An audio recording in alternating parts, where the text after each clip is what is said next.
Donc, je viens de publier mon premier, je ne sais pas s'il y aura d'autres, livre enfance. C'est un livre, je dirais, de réflexion.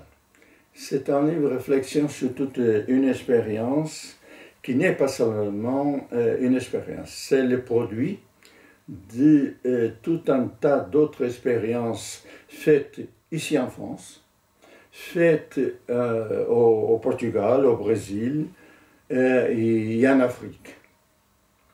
Disons que ces expériences d'intervention sociale, c'était des expériences où j'ai fait des constats.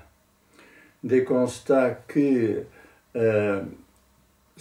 même s'il y a beaucoup de souhaits, de projets pour améliorer la vie des personnes, ce qu'on constate, c'est que il y a une grande permanence, persistance des situations de crise sociale.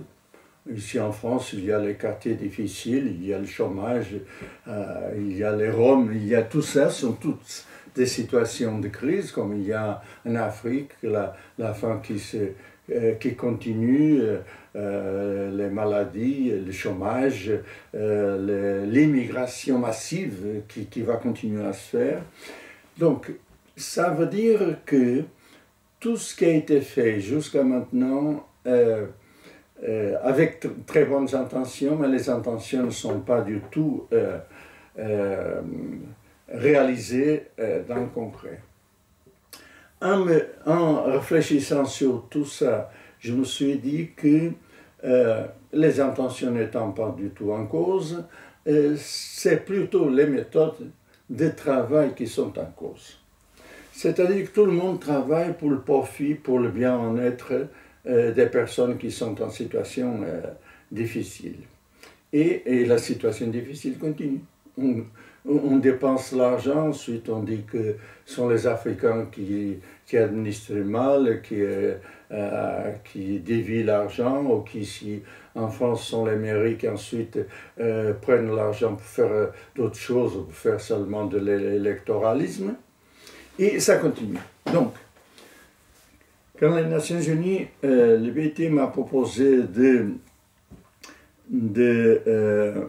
partir dans un projet qui se présentait comme innovateur, parce qu'il était innovateur, moi j'ai décidé d'y aller, et ce que j'ai constaté sur le terrain, c'était qu'on reproduisait continuellement les mêmes défauts, c'est-à-dire une méthodologie de travail qui est très verticaliste, par toujours la conception des experts et des techniciens vers les populations qui doivent en profiter, tandis que je pensais et je continue à le penser, qu'au contraire, il faut travailler avec les personnes, partir des personnes, et que les difficultés que les personnes ont sont elles qui le connaissent bien, et c'est à partir d'elles qu'on doit construire un projet.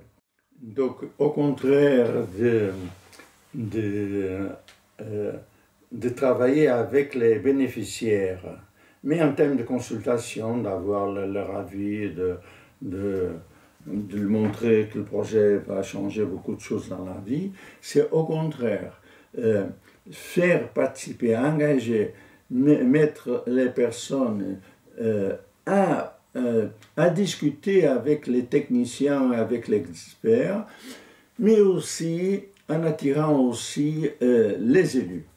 Il faut que la participation ne reste pas seulement à un petit groupe, ou à un autre groupe, ou à un autre groupe. Cet ensemble, il doit travailler d'une façon concertée, toujours avec les populations, et bien sûr que ça va entraîner tout un travail de négociation permanente entre les intérêts, les envies et les besoins techniques entre les différents partenaires. Dans ce type de travail, les femmes ont une posture très très intéressantes. Elles sont les premières à s'engager dans un projet, même si elles se mettent de côté dans un premier temps. Mais effectivement, sont elles, par exemple, lorsque le tissu social d'un village, d'une communauté, d'un quartier sont complètement dégradés, c'est par les femmes qu'il faut commencer.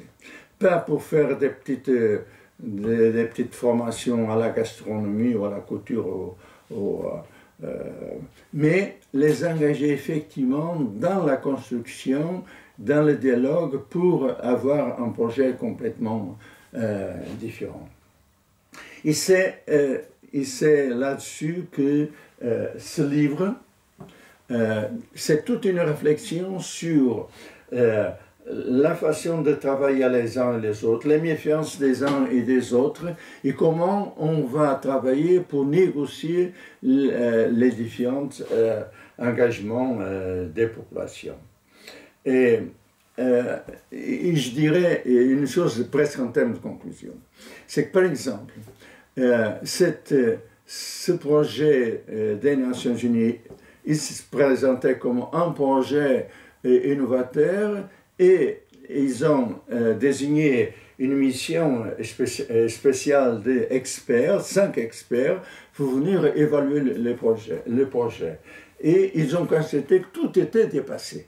Tous les résultats étaient dépassés, c'est-à-dire que le projet avait été un succès. Et cela, il le disait malgré le fait que je n'utilise pas les méthodes habituelles. Parce que ça, c'est le fond de la question. C'est qu'avec les méthodes habituelles, on va à l'échec. On ne peut jamais dire qu'utiliser une méthode participative va à la réussite, mais elle a beaucoup plus de chances que ça va à la réussite. Même si éventuellement le projet ne va à la réussite, les femmes en premier, et ensuite les hommes, les enfants, les vieux du quartier, ils se sentent pris dans un engrenage de responsabilisation qui, c'est toujours un atout majeur de toute intervention sociale. Le livre donc fait toute une réflexion sur une expérience concrète à São Tomé, en Afrique, mais c'est la méthode qui est utilisée, c'est une méthode qui est assez répandue dans tous les continents, même si elle est très minoritaire encore. Et je pourrais dire qu'elle est utilisable, elle est utilisée en Afrique, en Amérique latine, mais aussi déjà en France, au Portugal, au Brésil, etc. Et toujours avec des résultats qui dépassent ce qu'on pourrait attendre, et cela lorsqu'on travaille avec les personnes directement. Que Maria honrada nasce Palomos, Palpentrezinha Guilhermina, que Maria honrada nasce Palomos.